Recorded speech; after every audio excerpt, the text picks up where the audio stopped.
இயேசுவின் நாமத்தில் உங்களை வாழ்த்துகிறேன். உங்கள் அன்போடு இந்த காலை உடன்படிக்கை தியானத்திற்கு வரவேற்கிறேன். And you are most welcome to the Kavan of the day. And today is 25th November 2025, Tuesday, செவ்வாய்க்கிழமை. அழைத்தவர் உண்மையுள்ளவர், தாயின் கருவிலே நான் உன்னை தெரிந்து கொண்டேன் என்று சொல்லி வாக்கு கொடுத்த ஆண்டவர் நம்மை அதிகமாக நேசிப்பதனாலே அவர் மனிதனாக வந்து மேசையாவாக சிலுவையிலே தன் உயிரை கொடுத்தார்.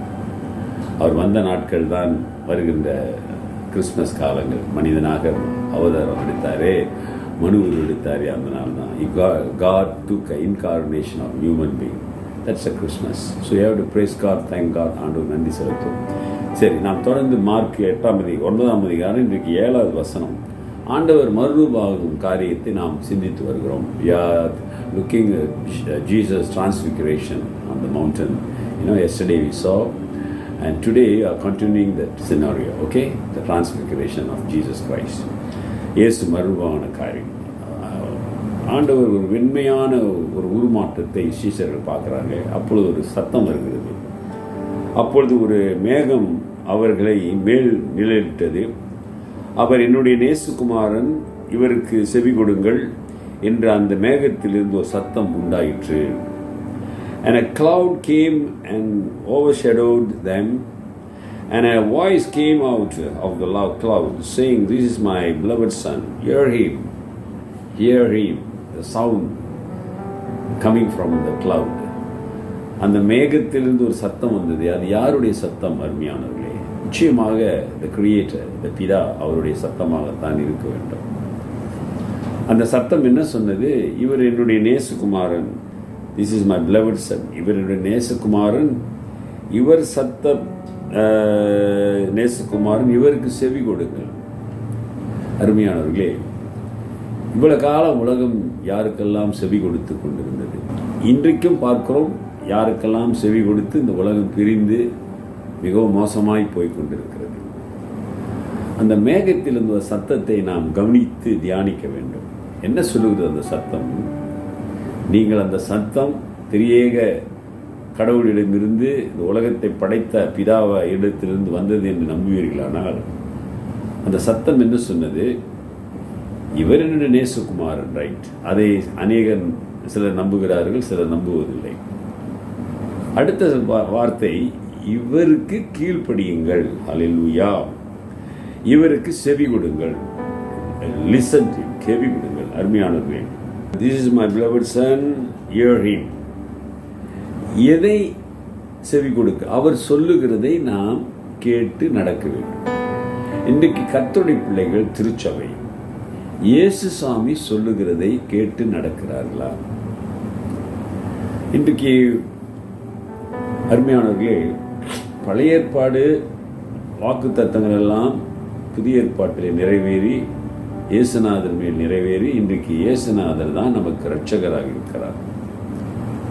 அப்போ இயேசுநாதர் சொன்ன வார்த்தைகளுக்கு நாம் மிகவும் முக்கியத்துவம் கொடுக்க வேண்டும். இவருக்கு செவி கொடுங்கள். மாறாக இன்றைக்கு யாருக்கு நாம் செவி கொடுக்கிறோம்? நாம் தவறான ஒருவருக்கு செவி கொடுப்பதனால தான் இன்றைக்கு மனிதன் நிம்மதியை இழந்து வாழ்கிறான், போராட்டமாக வாழ்கிறான், பிரச்சனை வாழ்கிறான். திருச்சபைகளிலே உண்மையான ஒரு விடுதலை இல்லை, ஒரு சந்தோஷம் இல்லை, ஒரு சமாதானம் இல்லை, ஒரு நிறைவு இல்லை. காரணம் என்ன?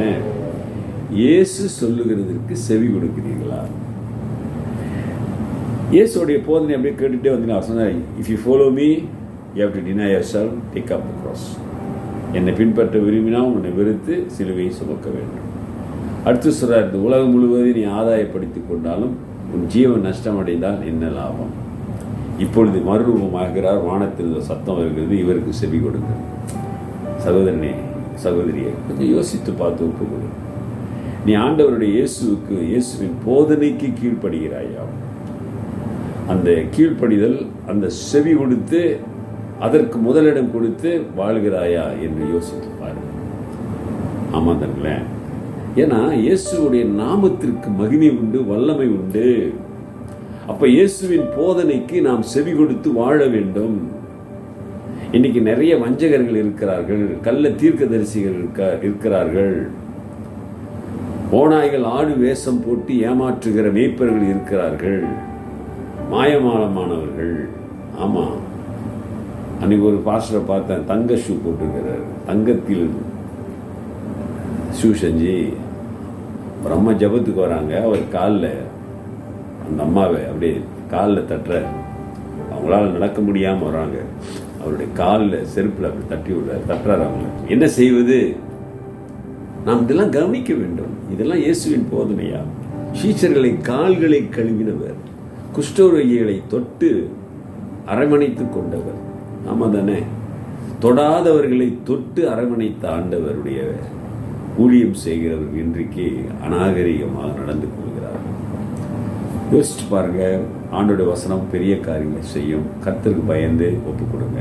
ஜெபிப்போம். நல்ல ஆண்டவரே, இந்த காலை வேளைக்காக நன்றி. எல்லா துதிகான மகிமையும் உண்டாகட்டும். உம்முடைய வார்த்தைக்கு செவி கொடுக்கிற பிள்ளைகளாக மாற்றுங்க, ஆசீர்வதியுங்க. அவர்களுக்குள்ளே ஒரு எழுப்புதல் வரட்டும். கிருபையும் நன்மையும் தொடரட்டும். இயேசுவின் நாமத்தில் பிதாவே, ஆமென். நமது ஆண்டவராகிய இயேசுவுடைய கிருபை, பிதாவின் அன்பு, பரிசுத்தாவின் ஐக்கியம் உங்களோடு இருந்து உங்களை ஆசீர்வதித்து காப்பதாக.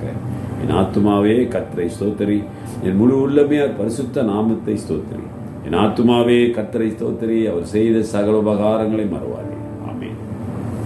டீயர் பிரதர் அண்ட் சிஸ்டர், சகோதரனே சகோதரியே, ஆண்டவராகிய இயேசுவின் வார்த்தைக்கு நீ செவி கொடுக்கிறாயா? Are you listening what Jesus says? Hallelujah. Are you hearing what Jesus says? Take care. God bless.